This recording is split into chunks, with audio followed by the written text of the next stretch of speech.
Bollywood ನಟ ಸೈಫ್ ಅಲಿ ಖಾನ್ ಮೇಲೆ ದಾಳಿ, ದರೋಡೆಗೆ ಬಂದವನಿಂದ ಚೂರಿ ಇರಿತ, ಮುಂಬೈನ ಲೀಲಾವತಿ ಆಸ್ಪತ್ರೆಯಲ್ಲಿ ಚಿಕಿತ್ಸೆ.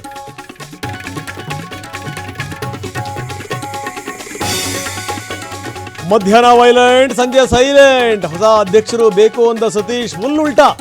ವರಿಷ್ಠರ ಸೂಚನೆಗೆ ಡ್ಯಾಮೇಜ್ ಕಂಟ್ರೋಲ್ ಮಾಡಿದ್ರ ಸಾಹುಕಾರ್. ಬಹಿರಂಗ ಹೇಳಿಕೆ ಬೇಡ, ಬದಲಾವಣೆ ಬಗ್ಗೆ ಚರ್ಚೆ ಬೇಡವೇ ಬೇಡ. ಸತೀಶ್ಗೆ ಸುರ್ಜೇವಾಲಾ ಕಿವಿ ಮಾತು. ಸಾಹುಕಾರ್ ಮುನಿಸಿಗೆ ವರಿಷ್ಠರು ಮುಲಾಮು. ಯಡಿಯೂರಪ್ಪ ಮಗನನ್ನ ಭದ್ರ ಮಾಡಕ್ ನಿಂತಿದ್ದಾರೆ. ಬಿಎಸ್ವೈ ವಿರುದ್ಧ ರಮೇಶ್ ಜಾರಕಿಹೊಳಿ ಗುಡುಗು, ನಾಲಿಗೆ ಬಿಗಿ ಹಿಡಿದು ಮಾತಾಡಿ ಎಂದರು ವಿಜೇಂದ್ರ. ಸೈಲೆಂಟ್ ಆಗಿ ನಡೀತಾ ಇದೆಯಾ ಆಪರೇಷನ್ ಹಸ್ತ? ಜೆಡಿಎಸ್ ನಾಯಕರಿಗೆ ಗಾಳ ಹಾಕ್ತಿದೆಯಂತೆ ಕಾಂಗ್ರೆಸ್. ಪಕ್ಷಕ್ಕೆ ಬರಲು ಒಪ್ಪಿದ್ರೆ ಸ್ಥಾನಮಾನದ ಭರವಸೆ. 2 ವರ್ಷ 69 ಕೋಟಿ ವಹಿವಾಟು. ಐಶ್ವರ್ಯ ಟ್ರಾನ್ಸಾಕ್ಷನ್ ನೋಡಿ ಪೊಲೀಸರೇ ಶಾಕ್.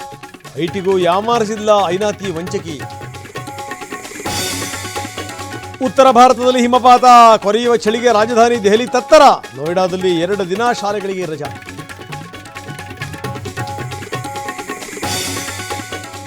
ಹೆಜ್ಜೆ ಹೆಜ್ಜೆಗೂ ಭಕ್ತ ಸಾಗರ, ಅಘೋರಿಗಳ ಜಪ ತಪ. ಮಹಾಕುಂಭಮೇಳದಲ್ಲಿ ಭಕ್ತಿಯ ಪರಾಕಾಷ್ಠೆ. ತ್ರಿವೇಣಿ ಸಂಗಮದಲ್ಲಿ ಪುಣ್ಯ ಸ್ನಾನ.